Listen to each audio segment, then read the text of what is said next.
Teacher here, coming at you with another moto vlog, except this is a special moto vlog. It is the first in a series of videos that I'm calling the Friday Road Rant. A little bit of road rage, a little bit of insight. It's the Friday Road Rant, and today I am ranting on this apparent divide that exists in the Harley community and maybe the cruiser community at large. But it does affect sort of the social dynamics of the riding community as a whole, because if y'all don't already know, everything relates to everything. And that's just how the world works. Everything relates to everything. So if it's affecting cruisers in some way big, some way small, some way close, some way far, it's affecting sport bike riders. It's affecting racing. It's affecting ABC. So what are you ranting about today, Mason? Here's the deal, okay? I'm in a Facebook group online. It's an unofficial Harley owners group, Facebook group, okay? And someone posted in the discussion area a couple days ago. They asked, why do y'all think Harley's having a hard time selling motorcycles? What is the reason for the drop in motorcycle sales? Now, that's all they asked. They wanted to know insights, thoughts, opinions on why Harley's having a hard time selling bikes. And if you're a younger rider that's been around for a little bit, you already know where this comment section went. Okay? There was probably a couple few dozen comments already on this discussion when I got involved. But virtually every single comment was, young people don't want to ride. This current generation would rather play Xbox in their mom's basement. Just mostly older riders coming after younger people or even younger riders who aren't on Harleys, taking every shot they can at blaming millennials for killing Harley Davidson. And I just, I couldn't let that go. Because here's the thing, y'all. The question isn't, why don't millennials want to ride? That's the wrong question. The proper question is, what isn't the motor company doing to get younger people interested?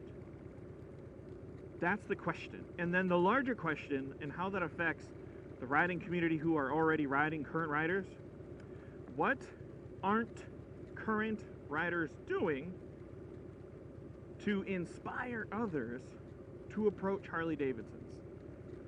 Okay, and I'm going to talk about both those things. Number one, I think Harley has made attempts at connecting with a new kind of buyer, an atypical Harley Davidson customer. I think they've made an attempt. Okay, the FXDR, that was a sort of haphazard attempt at a cross between a muscle bike and a sport bike. It was styled in a way that Harleys hadn't been, and they tuned the 114 to put out a little more horsepower. Not enough, like a muscle bike with 85 horsepower, that ain't gonna do nothing. You can be as torquey as you want, but like if you can't get to 60 in a respectable time, then it's not sporty enough. So they tried. The Livewire, I think, is a very respectable attempt at, number one, getting themselves into a new market segment, which is very small, very new, and chock full of opportunity. But it also shows younger riders or younger would-be riders, or just people that are observant of the larger automotive sphere, showing them that Harley Davidson can play. Harley Davidson can innovate.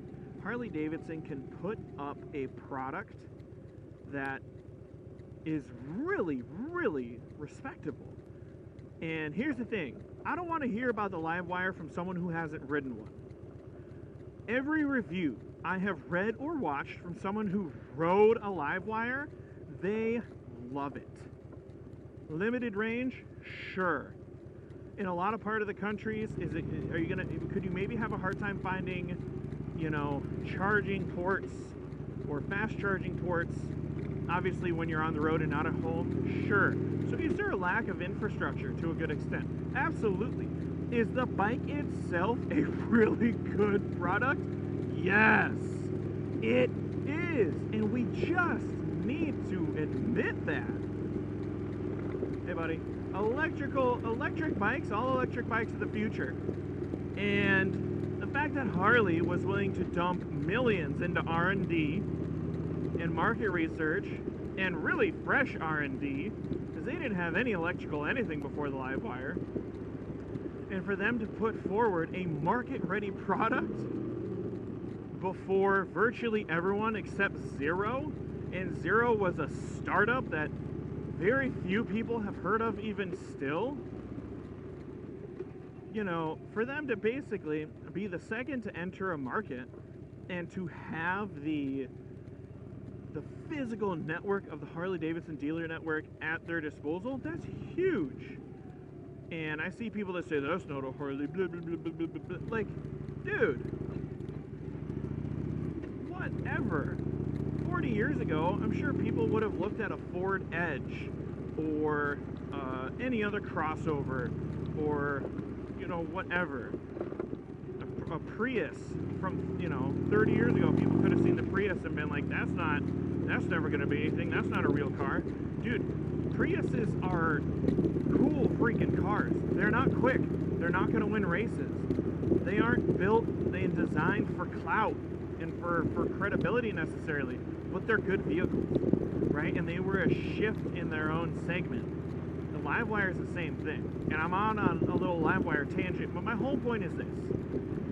The motor company needs to do things to figure out how to get younger riders or younger would-be riders interested and making their way towards Harley Davidson showrooms. And then, this is the other important part, the current Harley rider community needs to, especially the older riders, because I've only ever experienced like age-based negativity from older Harley riders, and so I am going to call them out a little bit because they need to hear it. Older Harley riders, you need to stop shitting on young people. The greatest advertisement for Harley Davidson is a Harley Davidson on the road. But when that Harley Davidson is being ridden by someone who has decided to write off tens of millions of would-be riders because they're a part of the younger generation, then you've lost. Then you've already lost them, right? But there's nothing cooler, and I have never had any greater experiences than, when it comes to riding and meeting other people, than when I meet an older rider who just immediately decides they're going to be friendly, they're going to be inviting, they're going to take an interest in why I ride, they're going to ask me about my bike, they're going to ask me when I started riding, they want to know why I started riding, they want to know why I'm still riding, and that is the coolest thing you can do as an older rider. And I think that's a perspective that the older rider community, I think, has just allowed to slip away, is the fact that you want more people to ride. If you want a Harley Davidson Motor Company to exist in the way that it does now in 20 years, you guys, we all need to do a better job of getting new people involved and getting them interested. And being a jerk and deriding them for being younger, or deriding them for being on a sport bike, or deriding them for any number of reasons, and questioning why they aren't on a Harley, that's how you make sure they never get on a Harley. You want people to get on a Harley, you show them that people that ride Harleys are cool, they're kind, they're welcoming, they're inviting, because people aren't just drawn to product. One of the things that I was confident about when I bought my first Harley was the fact that the Harley riding community is massive, expansive, and welcoming. And that was part of the confidence I had when I bought my first Harley.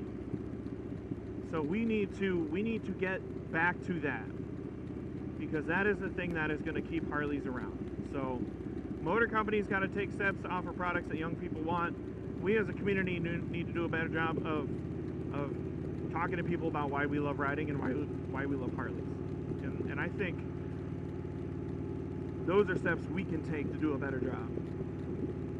So let me know in the comments what you guys think. I know I probably stepped on some toes with this, but Can't have a Friday road rant without ticking a couple people off.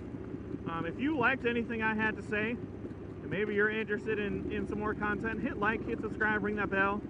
Then let me know in the comments what else you want to see, what else you guys want to hear about. Why is Harley not selling bikes? We all need to figure it out. We all need to fix it, because we love our motor company. We love our bikes. So I'm the two-wheel teacher. I am out. See you on the road. Peace.